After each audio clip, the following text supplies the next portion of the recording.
नरेंद्र मोदी ने। अगर मेरे हाथ में कुछ होता ना तो मैं नरेंद्र मोदी को आज फांसी दे देता, क्योंकि यदि किसान का अन्नदाता के ऊपर इसने आज लाठी चलवाया है तो यह फांसी के योग्य है। नरेंद्र मोदी फांसी की योग्य है। ऐसे घटिया प्रधानमंत्री को चौराहे पे ले जाके फांसी दे देनी चाहिए। यह प्रधानमंत्री कहलाने के लायक नहीं है। प्रधानमंत्री के नाम पे कलंक है ये। छल कपट से राजनीति करता है, देश में दंगे फसाद कराता है, हिंदू को मुसलमान से लड़वाता है, भारत देश को पाकिस्तान से लड़वाता है। और ये नपुंसक अपने आप को हिटलर की औलाद कहलाता है। हिटलर की औलाद। अबे तेरे से तो एक घर वाली नहीं संभली तो तेरे से देश कैसे संभल सकता है? तू भले कितने भी जुमले मार ले नरेंद्र मोदी, लेकिन तेरे से देश नहीं संभल रहा। मैं शुरू से बोलता हूं। और ये अंध भक्त, गंध भक्त, ये गोबर भक्त, ये मूत्र भक्त, अबे तुम गाली के अलावा कुछ नहीं कर सकते। मेरा धनेश्वर महतो का कुछ नहीं उखाड़ सकते। सुनो, और तेरा बाप भी नहीं उखाड़ सकता है। जिसकी अंधभक्ति करता है, अबे हराम की औलाद, आज तुम लोग को शर्म से डूब मरना चाहिए कि इस देश के किसान पे जो अत्याचार कर रही है ये सरकार, जुल्म कर रही है, ये शर्म से डूब मरने की बात है।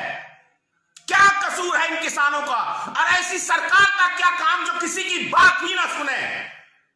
क्या काम है ऐसी सरकार का जो किसी की बात ना सुने, किसी से बात ना करे? एक वो गंजा हिटलर की औलाद अमित शाह, गुंडा, गुजरात का गुंडा, मवाली, ये दो मवाली देश में हिटलर शासन चला रहे हैं।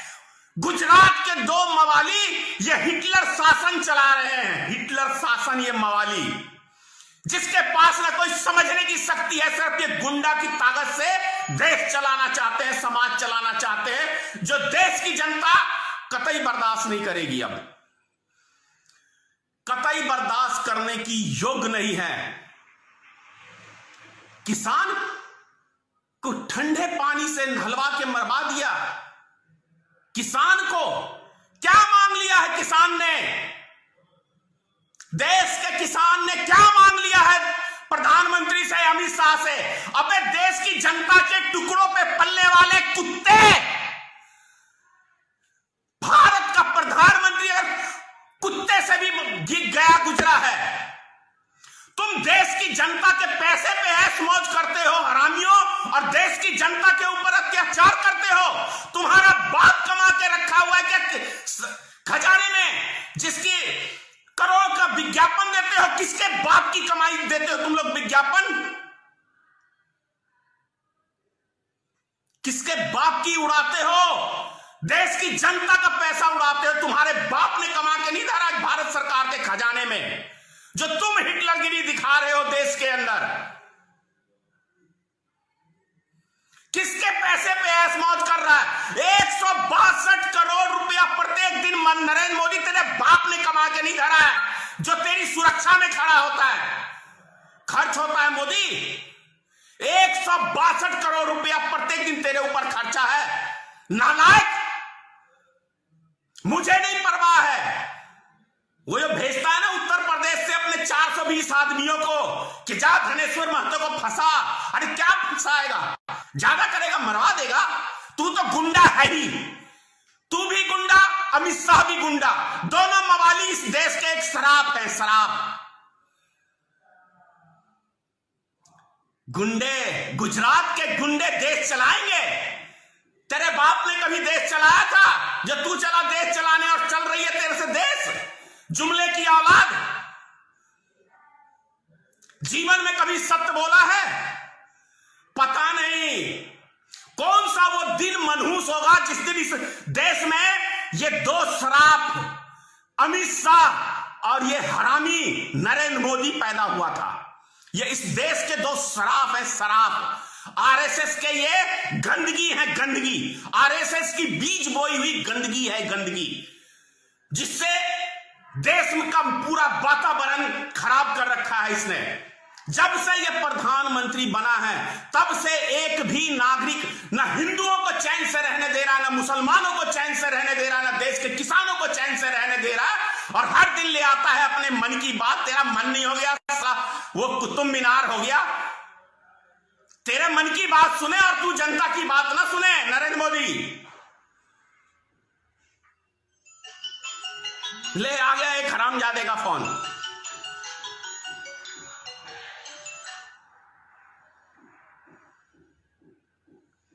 इसके अलावा और करोगे क्या?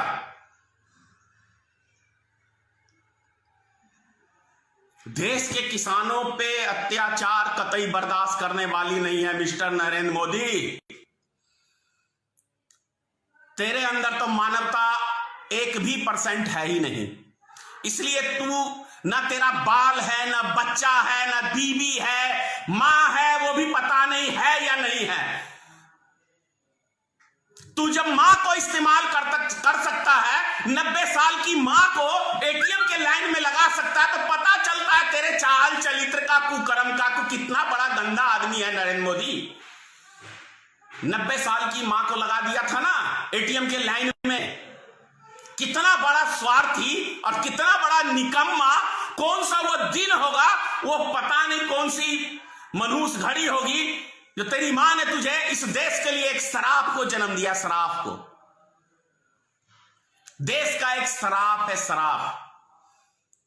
क्या मांग रहे हैं तेरे से किसान कि बिल्डिंगें बना दे हमारे लिए? क्या मांग रहे हैं? यही कह रहे हैं ना कि जो अपना बिल लिया है उसको वापसी कर लो। किसके लिए बैठा है? देश की जनता के लिए बैठा है या अपने बाप? तेरा जो बाप है वो अडानी और क्या कहते हैं मुकेश अंबानी, तू इसके लिए बैठा है? देश की जनता को जवाब चाहिए कि किसके लिए बैठा है। इस देश की जनता के लिए बैठा है या अपने बाप अडानी और मुकेश अंबानी के लिए बैठा है? तू ये बता। बहुत तेरी सुन ली हम इन लोगों ने फालतू की बकवासें। काम किसके लिए कर रहा है मोदी? देश की जनता के लिए। देश की जनता के लिए तो देश की जनता का बात क्यों नहीं सुनता है? क्या ज्ञान है तेरे पास? अगर तू इतना बड़ा ज्ञान का भंडार होता ना तो प्रेस कॉन्फ्रेंस करता और जनता की बातों का, मीडिया की बातों का सवाल का जवाब देता। जनता से जाके जो आज आंदोलन जनता रोड पे कर रही है, तेरा जनप्रतिनिधि जाता और उनसे बात करता। और हिटलर की औलाद तूने तो बात करना किसी से सीखा ही नहीं है। जज को मरवा दे, नेता को मरवा दे, यही तो तेरा पेशा है ना। पेशेवर गुंडे, भारत के गुंडा प्रधानमंत्री। कोई मुझे शर्म नहीं है, कोई दिक्कत नहीं है। जेल जाने से डरता नहीं धनेश्वर महतो, मरने से डरता नहीं। ना मैं जेल जाने से डरता, ना मैं मरने से डरता हूं, क्योंकि तेरे आतंक का सामना करना पड़ेगा। तू है असली एक इस देश का आतंकवादी। असली आतंकवादी यदि देश के अंदर कोई है तो वो अमित शाह और नरेंद्र मोदी है। देश का असली आतंकवादी है।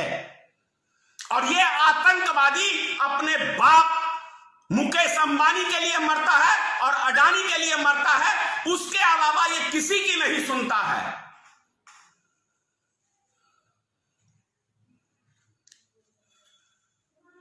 कल यूपी से भेजा था कुछ आदमियों को,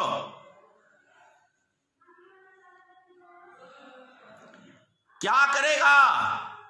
तेरी औकात ज्यादा से ज्यादा यही है, मरवा देगा मुझे चिंता नहीं है। हर एक धनेश्वर महतो मरेगा, 1000 लाख पैदा होंगे। जब जब देश के अंदर किसी भी हिटलर शाही, तानाशाही राजाओं ने अपनी हिटलरगिरी दिखाई है, तानाशाही दिखाई है, तो हमारे जैसे भी हजारों पैदा हुए हैं उससे लड़ने के लिए। हम नहीं डरते। ईवीएम के दम पे चुनाव जीतता है। ईवीएम का विरोध करता है, जब सत्ता से बाहर होता है तो ईवीएम का विरोध करता है। विदेश में जाता है तो कहता है मेरी तो किस्मत खराब है कि मैं भारत जैसे देश में पैदा हो गया हूं। किसने कहा भारत छोड़ दे? तेरा पिताजी भी तो भारत छोड़ के भाग गया ना, 64,000 करोड़ रुपया लेके, और तूने ही वीजा दिया ना, तेरे मंत्रालय ने वीजा दिया ना। चोर, भारतीय जनता पार्टी चोर, चोरों की सरकार, जितने जितने भ्रष्टाचारी, जितने वो हो, सब चोर के सरदार हो, मास्टरमाइंड, चोरों का सरदार, डकैतों का सरदार भारतीय जनता पार्टी, और चोरों का राजा नरेंद्र मोदी, और देश का गृह मंत्री वो तो वहां सरदार है, क्रिमिनल, गुंडा, भारत के 2 गुंडे, नहीं गुजरात के 2 गुंडे अब ये देश का गुंडागर्दी से शासन चलाना चाहते हैं। हम किसी के नहीं सुनेंगे, हम किसी से बात नहीं करेंगे। अरे दिल होगा तो बात करेगा ना, तेरे अंदर इंसान का दिल कहां है? तू तो दोनों के दोनों शैतान बैठे हुए हो गद्दी के ऊपर, तो दिल कहां? किससे बात करोगे? तुम्हारे अंदर इंसानियत है कहां? तुम किसी इंसान के बच्चे हो ही नहीं। गलती से इंसान के भेष में 2 शैतान भारत में पैदा हो गए हैं। शैतान, लाखों किसान रोड पे, इतनी ठंड के अंदर उनके ऊपर पानी की बौछार हो रही है रात में, उससे भी बड़ा कसाई तुम्हारे वो शासन प्रशासन के लोग हैं। कहां के ये उग्रवादी लग रहे हैं तुम्हें? ये किसान कहां के उग्रवादी लग रहे हैं? पाकिस्तान के, चीन के, बांग्लादेश के, नेपाल के, कहां के ये किसान उग्रवादी लग रहे हैं भारत सरकार को, जो इतना जुल्म हो रहा है इनके ऊपर? जब पहले इन्होंने आंदोलन किया उसी टाइम में इनसे बातचीत, सोचना चाहिए। आज क्यों इतनी बुरी भली कह रहा हूं? किसान के ऊपर अत्याचार कर रहे हो, अन्नदाता किसान के ऊपर, जो देश का एक एक नागरिक का पेट भरता है, उनको पालता है, पोसता है, उस किसान के ऊपर अत्याचार कर रहे हो, उस किसान को मरवाने का काम कर रहे हो। थू है ऐसी सरकार के ऊपर।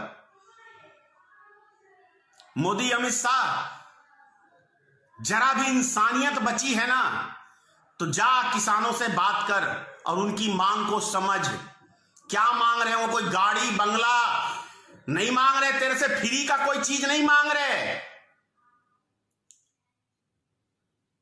वो वही मांग रहे हैं जो पुराना कानून लागू था। तेरे नए फार्मूले की जरूरत नहीं है, क्योंकि तेरा नया फार्मूला किसानों को बिकने पे मजबूर कर रहा है। जो भी तेरा नया फार्मूला है ना, वो किसानों को पसंद नहीं है। जब भी कोई बात हो तो पाकिस्तान चले जाओ, जब भी कोई बात हो तो चाइना चले जाओ, जब भी कोई बात हो तो नेहरू ने किया था। तू क्या झांट उखाड़ने के लिए बैठा है गद्दी के ऊपर? क्या उखाड़ने के लिए बैठा है? यदि सब चीज उसी ने किया था और तेरे बस की कुछ है नहीं, तो तेरे को बैठने का गद्दी पे राइट क्या बनता है? क्या राइट बनता है प्रधानमंत्री, गृह मंत्री को बैठने का और भारतीय जनता पार्टी के किसी भी एक नेता को बैठने का? जब तुम लोग से कुछ उखड़ने वाला नहीं है, देश की संपत्ति बेचने के लिए बैठे हो। चोर लुचक्के, क्या क्या नहीं बेच दिया इतने दिन में? तेरे बाप ने कमा के धरा था, जो एक एक संपत्ति अपने अडानी और मुकेश अंबानी को दे रहा है। किसने कमा के दिया था? चुनाव जब प्रचार करता है तो उस टाइम में तू बोलता है कि हम जो जीतेंगे तो देश की एक एक संपत्ति हम अडानी और मुकेश अंबानी को देंगे। ये प्रचार करता है चुनाव के समय में। हरामखोर, नमक हराम, देश का नमक खा के देश के साथ गद्दारी करता है। देश का नमक खा के देश के साथ गद्दारी करता है, देश की जनता के साथ गद्दारी करता है।